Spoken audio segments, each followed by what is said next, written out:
All right, guys, I'm here with Rick Caldwell, matchmaker extraordinaire for Combat FC. He, along with Joe Cavallaro, are putting on Combat FC 4 June 16th, 2023 at Shriners Auditorium in Wilmington, Massachusetts. Big fight card. It is available on Fight Pass. You have to be subscribed to Fight Pass, UFC Fight Pass. I think currently it's $9.99 a month. You get the whole library of UFC content. You get all these awesome regional promotions like the one that Rick and Joe are doing. They also might have a year subscription where you can maybe save a month or two if you pay all up front. Rick, thanks for joining us. How are you? Doing great, man. Doing great. How you doing? Good. I appreciate you joining us. You got a hell of a fight card on June 16th. Before we delve into that, I tried doing a little stalking on the internet for about you and your background and things. I couldn't really find much on it. But before we get started, tell me a little bit about yourself. Fight related or just in general? In general, personal, professional. I'm gonna get into kind of like how you got into matchmaking next, but just Rick Caldwell, the person. Yeah, sure. So, yeah, I've been involved in MMA off and on for a while. I mean, I was really into it years ago and took a little bit of a break when we stopped promoting shows, kind of stepped away from the regional scene a little bit. Um, I've got a wife, a couple kids, been selling software for a long time. So, it's if I look exhausted today, it's because I was traveling for work this week. So I just landed in Boston this morning at like 8:30 in the morning after traveling all week. So yeah, it's yeah, I'm doing the matchmaking thing in addition to two young kids, wife, software sales. So it's yeah, it can get pretty hectic for me. Um, but yeah, overall I'm really liking being back involved in MMA. I mean, it's kind of a fun hobby that also allows me to make some money too. So but it's cool. I mean, I do it because I like it. I wouldn't be doing it if it was just for the cash. It's definitely fun to put on the events and can be stressful. As you can imagine, things start to fall apart and go sideways every time. I can almost point to the day on the calendar when it's going to go to shit. Um, it's in, and if you're curious, that's about 21 days out, like from day 21 to day 14 is when it's absolute chaos. Because that's when I start asking guys for their medicals, and that's when they start owing me shit, and that's when, um, the rib injury tends to happen, or the COVID. And I'm not saying that everybody's faking injuries. I'm not saying that at all by any means, but that's when guys, there's a lot of guys that accept fights and they'll be kind of on the fence about it, and you can tell when they're on the fence about it because like they're not really posting on social media about it at all, and they're guys that normally post a lot, and then out of nowhere it's like, oh yeah, sorry man, I've been dealing with some shit, I've been, I gotta pull out, like as soon that's when all the pullouts tend to happen. Almost all of them for me are within that same window every show. Like we might get one or two before then, but I'm sure I'll lose, I guess, six or seven fighters in that 1 week.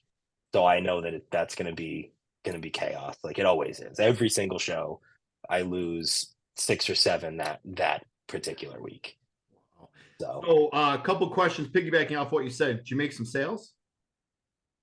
this week, no, we had a fantastic week of meetings, but it's yeah, it's a long sales cycle for the stuff that I'm working on. So yeah, Yeah, got to plant made those. some progress. Yeah, I'm in sales too. You got to plant those seeds, then you harvest them later on. Yep. Now, is your wife an MMA fan? Kind of. I'll say she doesn't like follow it to the point that she'll read about it on the internet, but she'll catch the replay of our shows. Like, I'm always watching it the next day to, I'm looking at the production, and I'm looking at just how it came across on the broadcast. And there's stuff that I missed too. I missed a whole fight on the last one because I was running around paying people, and was dealing with some other fire drills. So, I mean, I will watch all the fights the next day. So she'll watch those with me. And if I buy a pay-per-view, she might watch, she'll probably fall asleep on the couch and it's, hey, wake me up when it gets to this fight. So I mean, she's a fan in the way that, when John Jones was coming back, it was, oh, I'd like to see the Jones fight, wake me up, that kind of thing. So like, she knows who a lot of the fighters are, but she doesn't follow it. Yeah, that's awesome. Yeah, the Jones fight didn't last long. She could wake up, go to sleep. Yeah, go right back to bed. Yeah. Well, the reason I asked that, I have a girlfriend, and when we started dating, like her first fight was when McGregor broke his leg, and Oh, Jesus. so we took her there, and we were at the Jones fight in Vegas, and she's a diehard. But the thing that I told her, and the reason I asked the question about your wife, is there's a lot of women that love the sport, and I think that is truly the reason the sport is successful as it is, because guys are going to come, but if you get that women's demographic, like when we're in Vegas, it's a considerable noticeable difference between women and guys. There's more women there that I see than guys. It's crazy. And I talked to Joe the other day, obviously Joe being the owner of Combat FC. He said you guys, one fight, you guys sold like 51% tickets to women, which is amazing. It's a lot. Yeah. And yeah, it's a lot. And I just love seeing it, and I love watching the women fight because they always come to scrap, which is real good. Now with Combat FC coming up on June 16th, how many fights are you looking to book on that event? We usually book a lot, but the goal is ultimately to have around 15 on fight night. That's really where we want to be. Sometimes we end up a little more than that. I think I'd have to go back and look, like, since we've been back, I think they've all been 14 or 15. So that's the goal. I mean, I think 15 is a good number. We're in kind of a unique spot because what we did last time, in addition to the Fight Pass broadcast, is we also did a social media broadcast for an hour that was a kind of a lead-in show, like similar to what they do on ESPN. We're like, buy the pay-per-view, right? Except this was watch us on Fight Pass. So we did an hour-long show on the UFC Facebook, UFC Fight Pass Facebook and YouTube page. So it did help kind of push viewers to our Fight Pass broadcast, and it also gave us an idea of kind of what the viewership would be like on something like that. So we can go back and see that. I think last I looked, it was like 143,000 people viewed the Facebook broadcast. That's a lot. Yeah, and that's not live, obviously. That's I don't know exactly how many viewed it live. I was like watching the event, so I couldn't check the numbers as we were live. But that gives us something to talk about too when we're going to, if I'm going to pitch advertisers or trying to get an idea of viewership, like we can at least see that for that hour we had a lot of views. And so when we're doing something like that,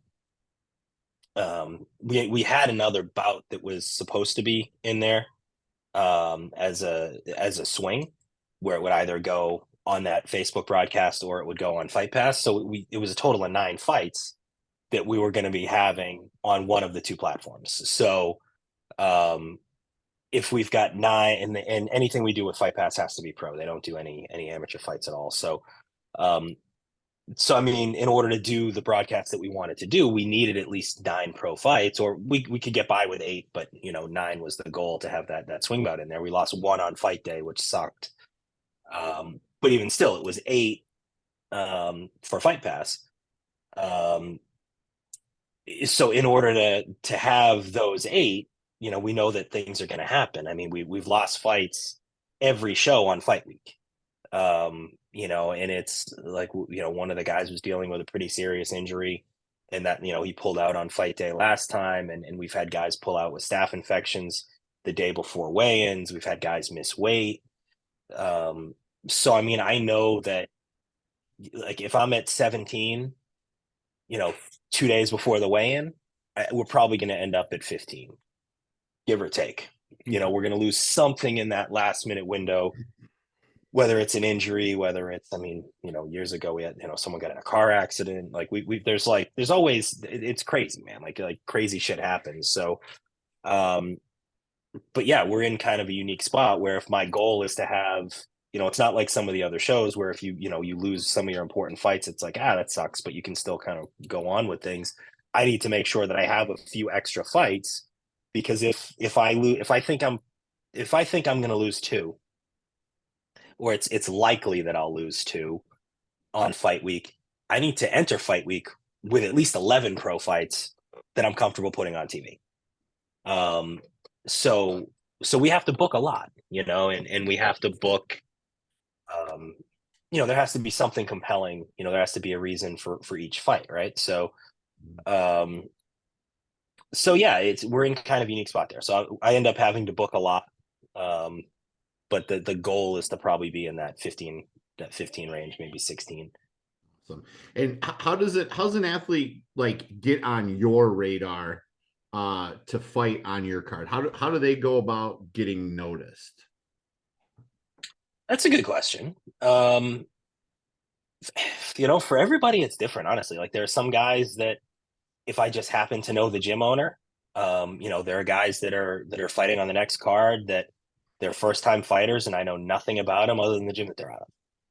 And it's so in those cases, it's a relationship with the gym owner, and and them saying, hey, they're kind of recommending their guys, and in some cases, I mean, I end up with guys from out of town, and it just happens to be they match up well with some of the guys that we're looking to match. And when I say match up well, um, I'm not trying to book fights that are like crazy lopsided fights for my ticket sellers, right? Like occasionally shit happens, right?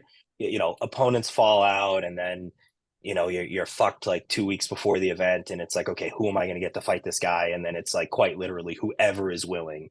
If this guy's been training 8 weeks, and he's sold a ton of tickets, and he's he's coming off an injury, and he's just, oh man, I'm really bummed. I really need to get this fight in. Like, we're going to do our best to find them something that makes sense, like something that will look good for TV, and actually get them some experience, because it doesn't serve a lot of value when it's like an 0-10 guy that you're bringing in to fight a prospect, something like that. But every now and then shit happens, right? And part of the reason why guys will want to keep fighting for us is they know that if they accept a fight with me and they're training their ass off and they're selling tickets and they're posting about it on social media, that we are going to do everything to make sure that they actually get to fight, and if they do lose a fight on fight week, that I'm going to do everything I can. I'm going to overpay for someone to come in just to make sure that they get to stay on the card. And that goes a long way. Like there are some guys that are fighting for us show after show because they had an opponent fall out, and we did everything we could to find somebody for them. So it's kind of a two-part question when you say it, like how do guys get noticed? I mean, they, and why would we book them? A guy like Josh Krejci is someone that I booked. He reached out. I did a little research on him, and he was coming off a knockout in BKFC, and he's a purple belt in jiu-jitsu, and he's an exciting guy. Like, he goes out there and fights his ass off. So he was a guy that was like, all right, this is a fight that makes sense. This is a guy that I think makes sense for some of the guys that we have at 135 pounds, right? So he's a guy that we took a good look at, and his teammate John Bell, same thing. He's a guy that reached out, or he reached out through Josh. He was something like 4-1 amateur, won a local amateur title, and he was really exciting. So I don't know. I mean, I'd say I tend to take a look at just about anybody that'll reach out, but as I'm looking at them, it's okay. How do they match up with what we have? How do we match up with the guys that are looking to get on the show? And there's not a ton of value for me to bring in a guy from out of state that's like, if the guy's a stud wrestler who typically fights in the Midwest, like, unless I've got a grappler that's looking for a fight like that, it doesn't make a whole lot of sense for me to bring in a Division I wrestler to wrestle a boxer that we've got, right? So it's a lot of times it's not just about the guy that's reaching out. It's, do we have a fight for them that makes sense? Do we have something for them that would be interesting? and that gets to be a little tough, right? Because we end up having a lot of guys reach out that are, um, oh, I haven't fought in 3 years. I'm on a 3-fight losing streak. I'm from Pennsylvania. Can you get me a comeback fight? And it's like, no, what, like, why would I? Why would that make sense for me? Like, there's literally hundreds of guys in the Northeast. Like it's hard for me to justify taking that particular guy from out of state, and flying somebody in for a comeback fight for him, and so that's the thing. We get a lot of kind of odd requests like that. Guys who haven't fought for us before, and hey, I'd love to fight for you guys for the first time. Can you find me a super easy fight? And it's like, not really what we do. So I don't know. That's part of it too. Is the approach when they reach out. Are they reaching out saying, hey, I heard you're looking for an opponent for so and so. I think that's a good fight for me.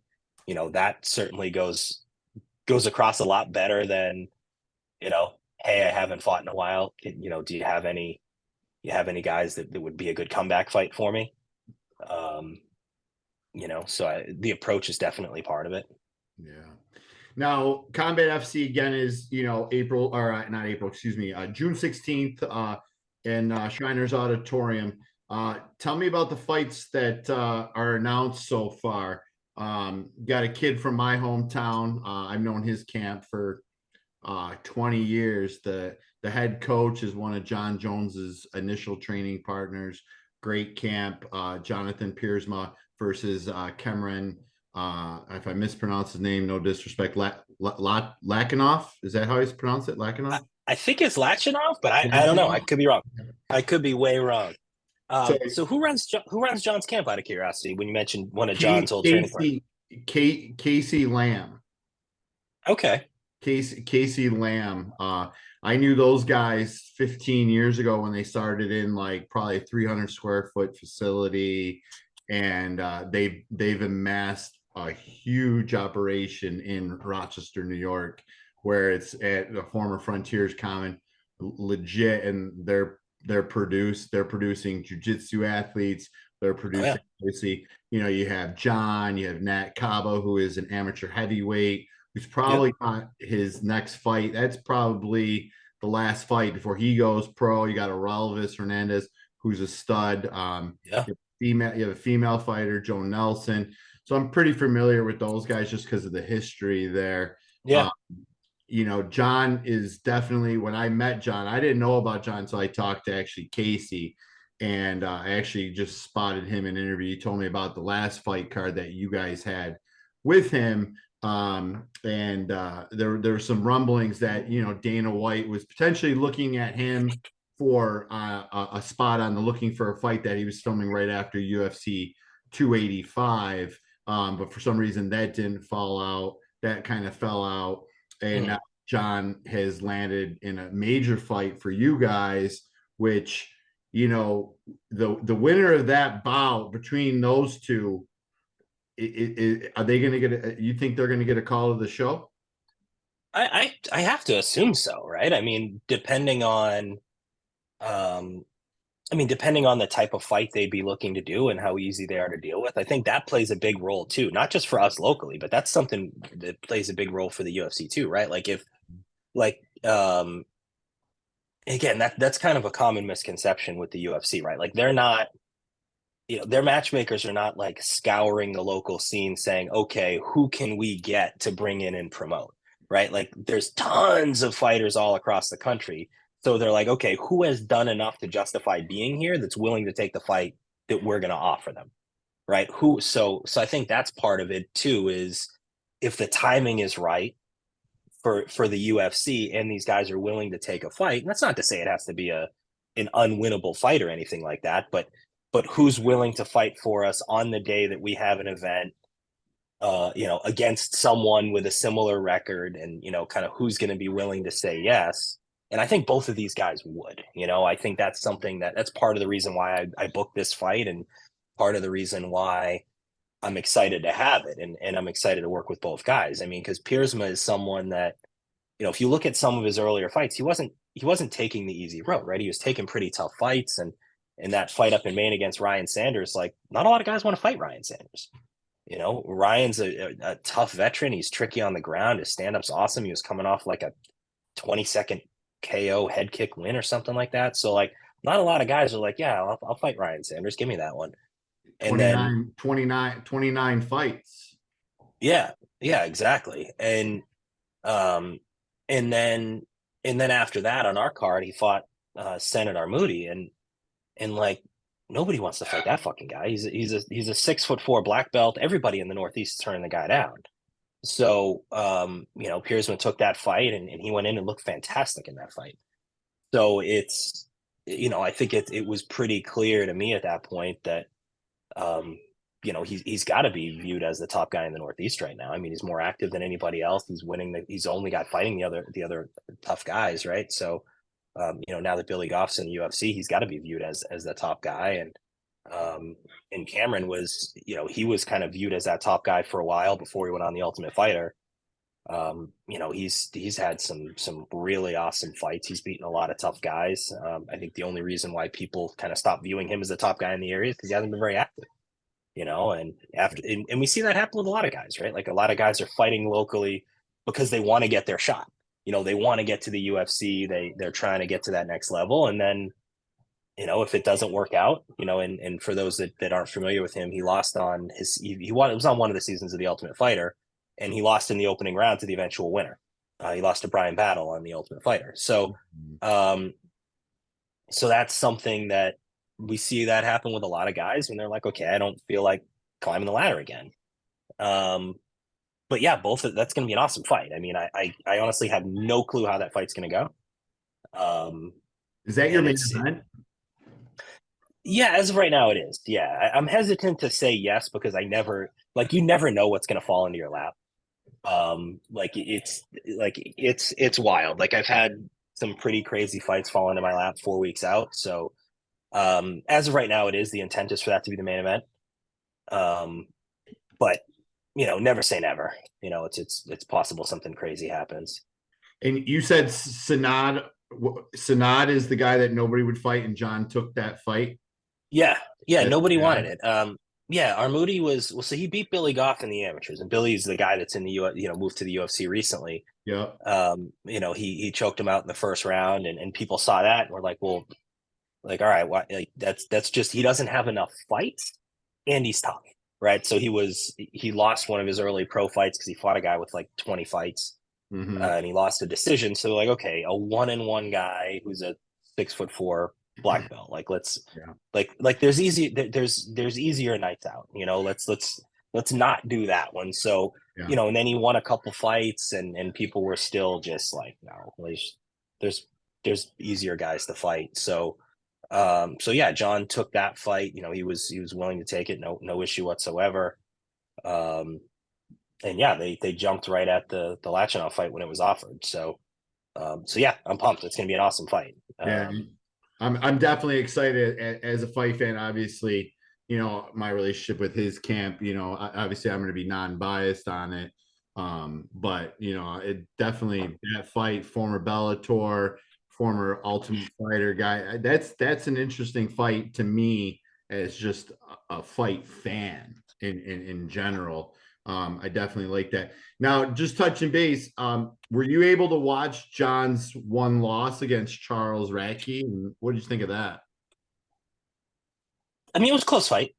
I didn't watch it close enough to score it. I just kind of watched it as a fan, and I mean, anytime there's a split decision, it's there's going to be kind of bad feelings about it. Sure. I mean, I think it's a fight that could have gone either way. And now that I think that loss looks a lot better too, now that Radke's the CFFC champ.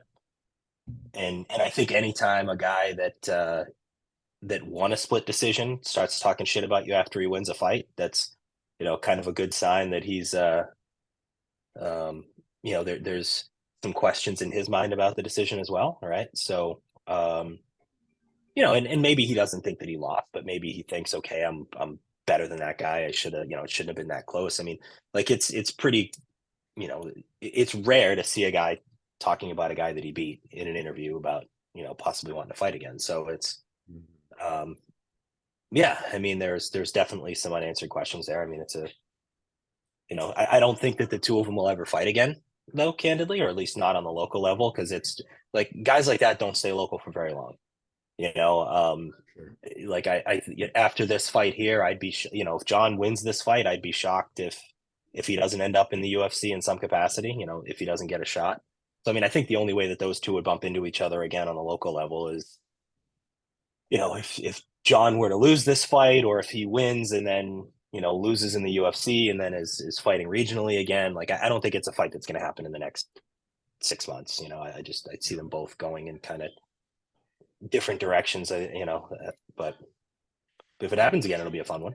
Yeah, and then one announcement that was kind of leaked out on Twitter that I kind of let you know about. I had no idea, but Chris Motino, the zombie who fought on short notice, fought a rising, blistering personality, and Sugar Sean O'Malley is fighting your champion. And how do you pronounce? Does he go by Char? Or does he? How do you? So he goes by Pompos. So Pompos? Pompos is what he goes by for his first name, and Gregorio is the last name. Gregorio. And yeah, that's a great fucking fight, man. I'm so excited about that. Yeah, talk to me about that. So a little bit about Gregorio. I think a lot of people know Moutinho, right? But yeah, for sure. Gregorio's a guy primarily a kickboxing background. He fought for Glory. That's actually how the Longo Weidman guys met him. He fought for Glory they had a show, I think, in Manhattan. And Ray Longo actually approached him after the fight and said, "Hey, you're in the same weight class as a bunch of guys from my gym." And this was before Aljamain Sterling was the champ. So it was, "Hey, can you come in and kind of do some kickboxing?" I think it might have been for the first Piotr Jan fight. I know that Aljamain was fighting a kickboxer, so they wanted to bring him in as a sparring partner, and he just never left.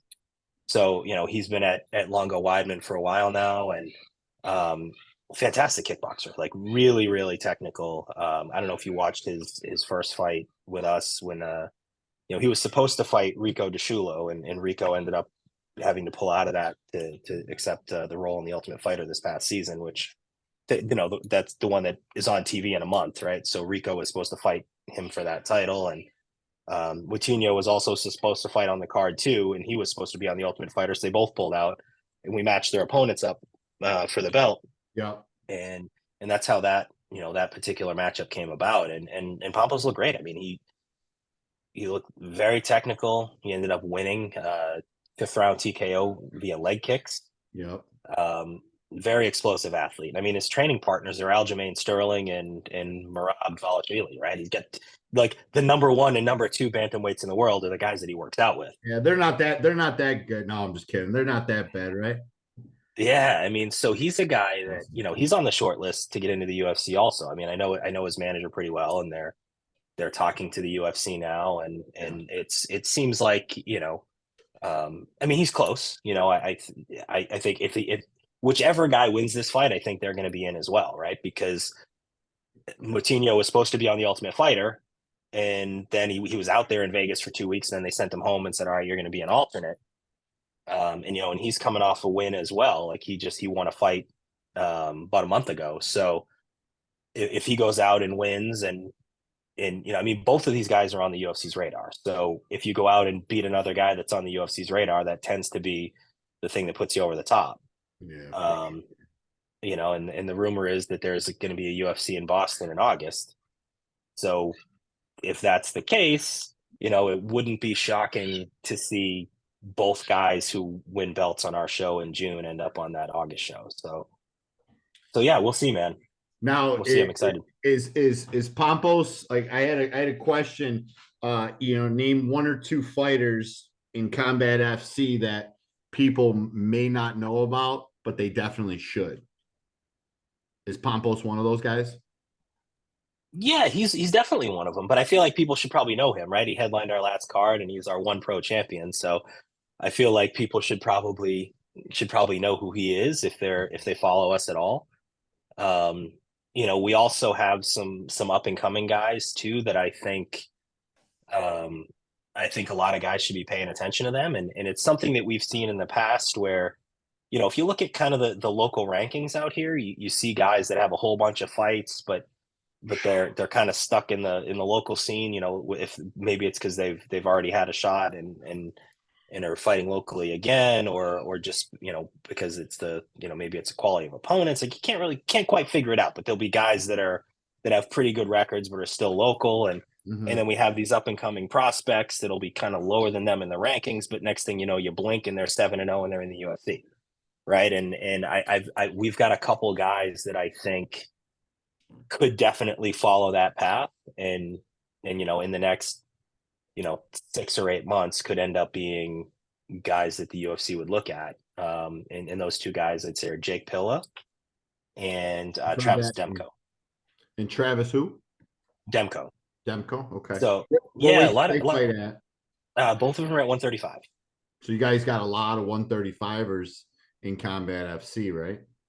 Yeah, and I think that's just one of the more common weights, in general for combat sports, right? I think that's it just seems like that's a really, really deep weight class everywhere, and both of those guys are really exciting, as well as our champion Pampos. Before that, our first card was headlined by Rico, who's 135er as well.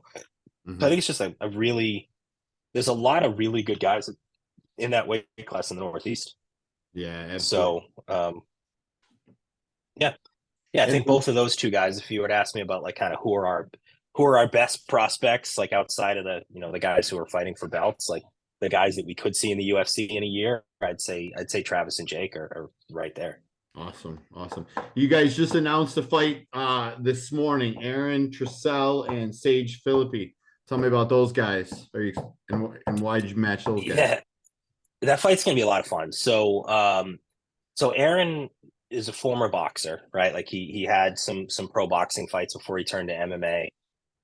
Took a couple of fights that he probably shouldn't have taken down in Louisiana, and so he lost a couple fights to start his pro career. He's since won 3 in a row. Won 2 fights with us, and he's really, really good stand-up fighter, great athlete. And Sage is he takes so many tough fights.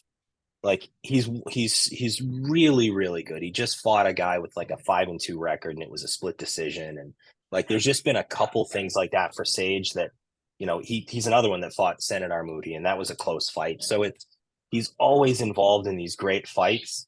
Like it's almost like if you're a fan from years ago, like Nick Diaz was on that run for a while where like he was in every single fight, like Diego Sanchez, Joe Riggs, like all these fights, right? And the decision goes the other way, and you're like, how the fuck did that happen, right? And it's like Sage is kind of on a run like that, where he's fought some tough, and he's coming off a win over a really good guy, actually.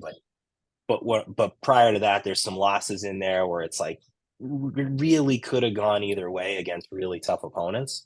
And he's got a similar style to Tressel, right? Like he's he comes from a boxing camp. Whitley's Boxing is where he primarily trains. He's one of those guys that tries to avoid getting taken down so he can stand up and bang. And he's one of those guys that has expressed frustration in his fights, like this guy's just gonna take me down and lay on me. Like it's he'll be on the ground like kind of with his hands in the air, like right. So him and Tressel is perfect, right? Because Aaron's not a guy that wants to grapple. He's a guy that doesn't like getting taken down. So we've got, 2 guys with boxing backgrounds who have zero interest in going to the mat. So you threw him a ball. And yeah. You threw him a ball? Yeah.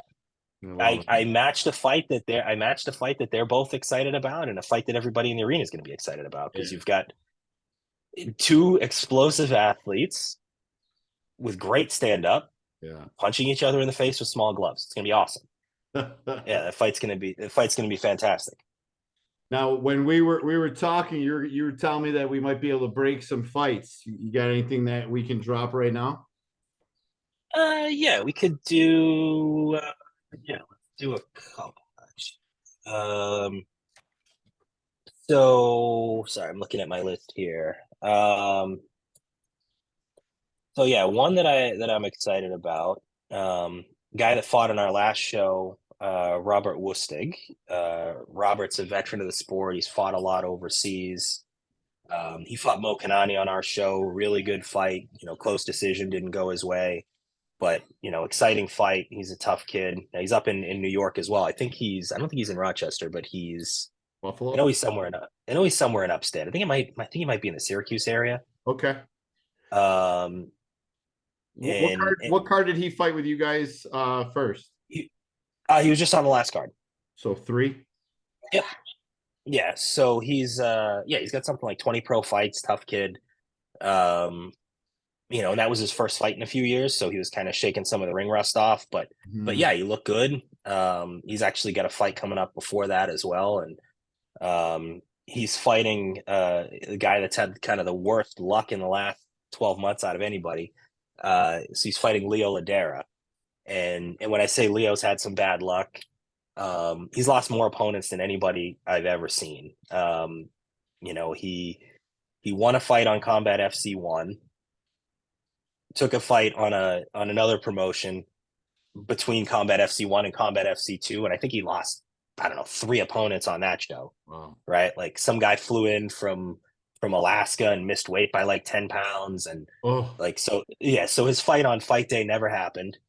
And then he was scheduled for Combat FC 2, and like 2 weeks before the show, he ripped his fingernail off in a bike chain, so he couldn't hold anything with his hand. So that fight fell apart. And then there was another card that he lost some fights on. And then our last show, he was the one who lost an opponent on fight day. So like, when I talked to him last June, he was talking about, I want to get 2 or 3 more fights in 2022. I want to get a fight in early 2023. And here we are. It's going to be a year between fights.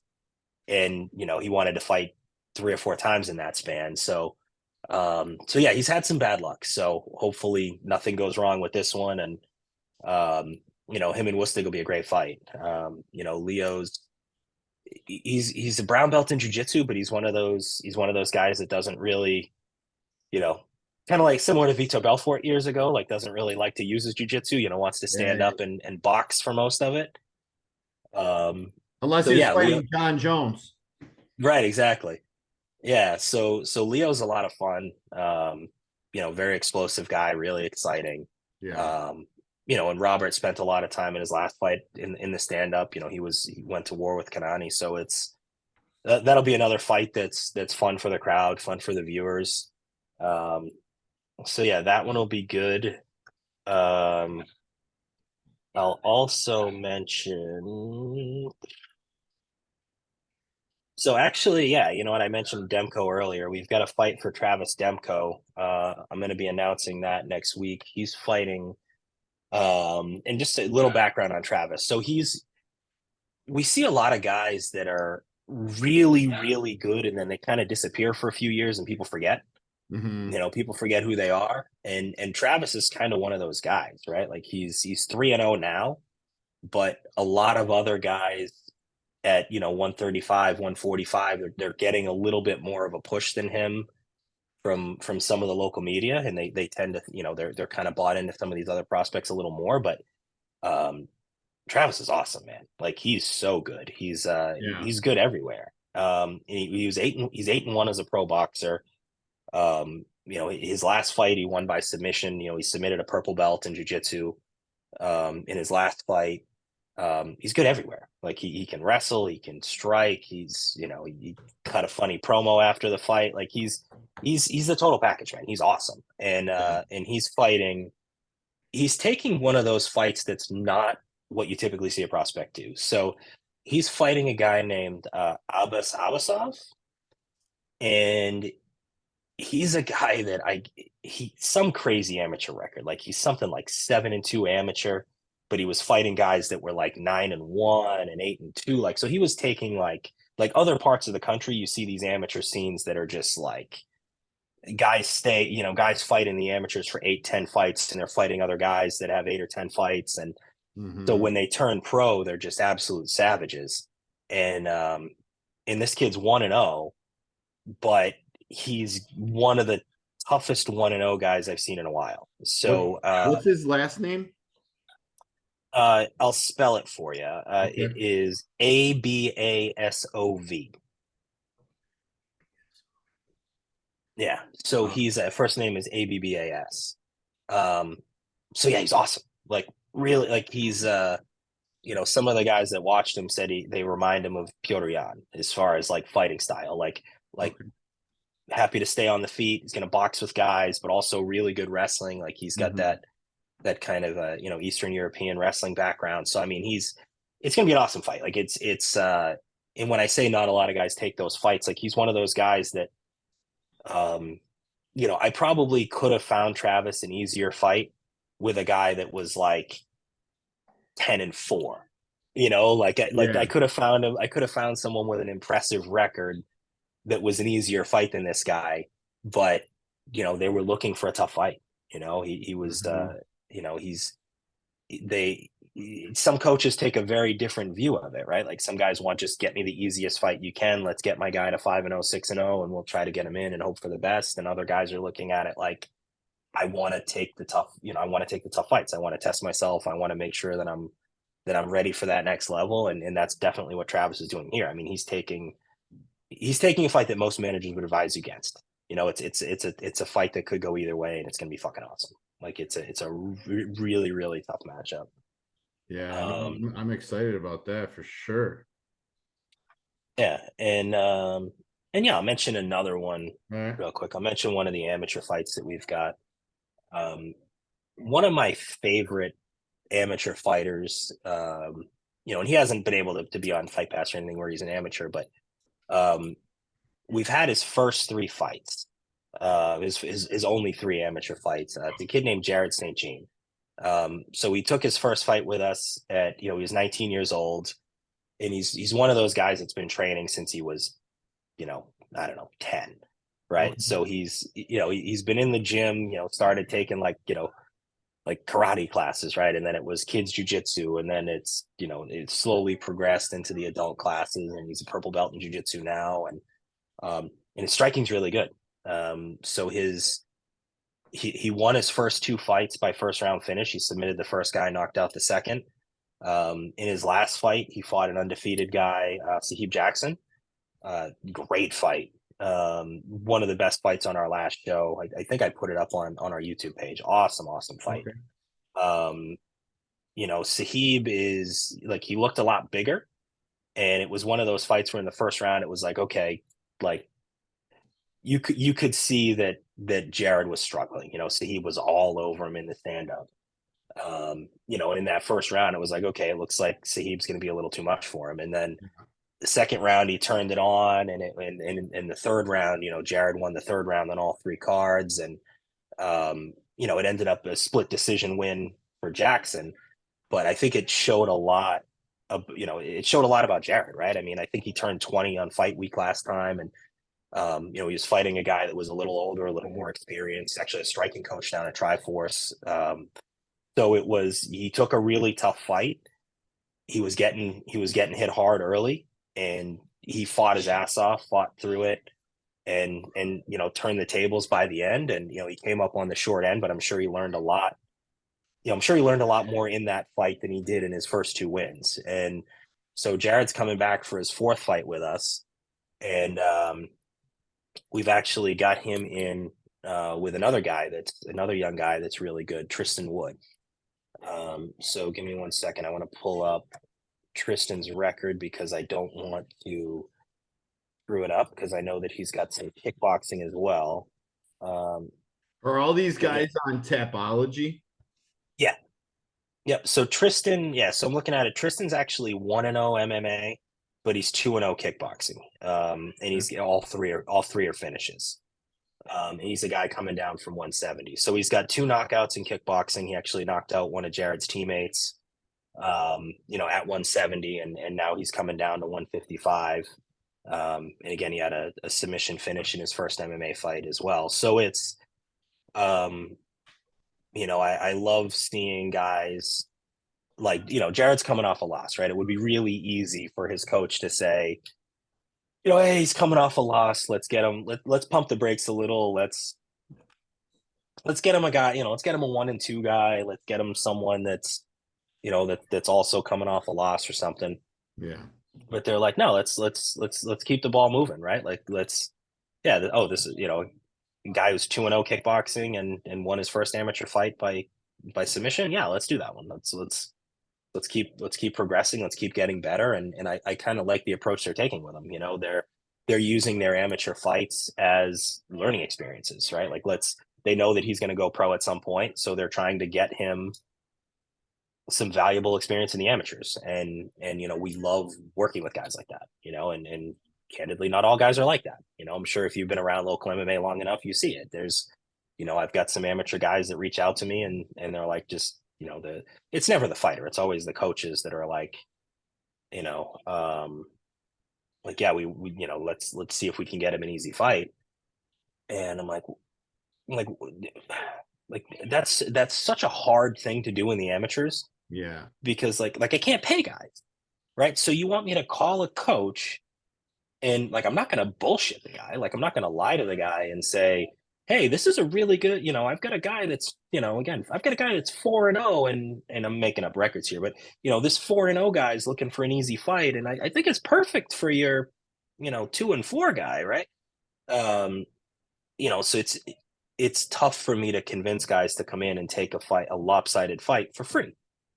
You know, it's like, and I'm not going to try to lie to them about it. And you know, and I've asked coaches, you know, it's kind of a funny thing. There are certain teams that I work with and certain managers that they always want their guy to be clearly the A side guy, and I'm like, you know, it's like, he's coming off a loss, so we need to get him an easy fight. Or, you know, with some guys, it's he's on a 3-fight winning streak, so we think he's close to the UFC, so we got to get him an easy fight. And, you know, I've kind of joked with some of them, and I'm like, you know, whether they're coming off a loss, coming off a win, they've been active, they're coming off a break, like you know, it doesn't matter. Every time you reach out to me, it's always, you know, we got to get him something, we got to get him the right fight, we got to get him something easy. And I'm like, you know, like under which scenario are you guys willing to be the underdog? You know, under which scenario are you willing to take a fight, you know, against someone else who's looking for an easy fight, right? Like it can't always be, Mm-hmm. you know, like you can't expect me to fly in somebody to get the shit kicked out of him every time you guys want to fight. And it's, um, so I mean, that's one of the things that's tough about kind of local matchmaking is you've got so many guys that like they all want to be the guy that you're taking care of. They all want to be the guy that's getting the fights that they think are the smartest fights possible for them. And that's not to say every fight has to be a life or death fight, but it's like we can't like like it can't always be lopsided matchups, you know, like we gotta, you know, that's why guys like Jared and Travis and you know, there's a bunch of others too. I'm leaving some names off, but you know, there's a lot of guys that we work with, or you know, Piersma, and there's a lot of guys that are looking for tough fights. And um you know, even got, you know, Jake Pill is another one. He's accepted a bunch of tougher fights and his opponents have pulled out on him. And um you know, so he didn't get the opponent last time he was looking for, but Mm-hmm. you know, we've got some stuff in the works for him on the next one. um yeah, it's always refreshing when guys are looking to fight someone that's a challenge, you know, that's looking to fight someone with a good record, or you know, someone that's um you know, where it's going to be a big fight, right? That's, Yeah. you know, those are always fun. Those are the easiest guys to work with. Yeah, those are the guys you want as a matchmaker. So just to wrap everything up, I'm gonna hit you with some rapid fire questions. I want you to just think about it real quick and give me your best answer. Uh, Sure. who's the best striker in MMA? uh Best striker in MMA period, I mean, Yep. probably out of Sanya. Okay. I mean, Go ahead. actually, you know what, fuck it, I'm going to say Pereira. Whatever, he's beat him 3 times. Adesanya's beat him once. If they kickbox, Pereira beats him. So fuck it, I'm going to say Pereira. Yeah. Even with that kill shot that he trained for. I mean, like again, like he's 3-1 against them. I'm not gonna, you know, like Deny it's. that. So I mean, what if Max Holloway fights Volkanovski next time, that fights him again, and happens to catch him clean and knock him out in the first round? Are we gonna say that Holloway's a better fighter than Volkanovski? Like, I get you that. know, it's like, yeah. I mean, what are we gonna say? That the times that Pereira beat him were the lucky ones, but you know, like, no. Okay, I mean, Okay. Who's the sticking best? with it. Who's the best grappler? In MMA, Yep. Jesus, probably Makachev. Yeah, Funny. he's Go ahead. yeah, go ahead. Well, I was Funny. gonna say like I don't know who's gonna ever submit that guy. Like, is he the best guy in like an Abu Dhabi scenario? I don't know, probably not. But like, he's so tough to deal with the wrestling, so I'm gonna stick with him. Okay. Who's the funniest fighter? The funniest fighter. Um, I think everybody's gonna hate this answer, but I'm gonna say it anyway. I think Colby Covington is fucking hilarious. He comes out with some of the craziest shit, and he makes me laugh. Like I find him incredibly entertaining because it's all shtick, and it's so cringy that I love it. um, if there was one fighter that you'd like to have dinner with, who is it? Karolina Kowalkiewicz. Okay. Actually, no, funny thing is going off topic real quick. So over Christmas, the UFC did like UFC collectibles that you got like an autograph signed by poster, and you got fight merch, and you got like posters, and you got programs from old events. I think I got one from Boston when McGregor fought. Is it maybe Brando? Maybe that was the fight that he did. No, in Boston it was Seaver. Okay. So the gear that they sent me was Carolina's shirt. No shit. Yeah. It was just funny Yeah, that you had said that. Um, yeah, yeah. She's and awesome, man. yeah, no, she's great. Who would you want by your side in a street fight? John Jones. Okay. Who has the highest fight IQ? John Jones. Cool, man. That was awesome. So I just want to wrap up. We've been talking with Rick Caldwell from Combat FC. They have a huge event. He just dropped a couple of nasty fights for us. June 16th, Shriners Auditorium in Wilmington, Massachusetts, exclusively on UFC Fight Pass. $10. It's a steal if you're an MMA fan. You should have it. You can also go to combatfc.tv to get tickets to the fight as well. Is there anything else that you can think of that you want to mention, or? Yeah, so we again follow us on Instagram at combatfc.tv. We do a lot of our fight announcements on Instagram, and we're also going to be talking about the social media broadcast. So there will be at least that free hour that we do. If you're cheap and don't want to buy Fight Pass, there's at least that free hour of fights. It'll be 2 or 3 fights depending on the pacing. So yeah, we'll have that. Check that out, and yeah, give us a follow. Awesome. Cool. I'm gonna stop this now, and then we'll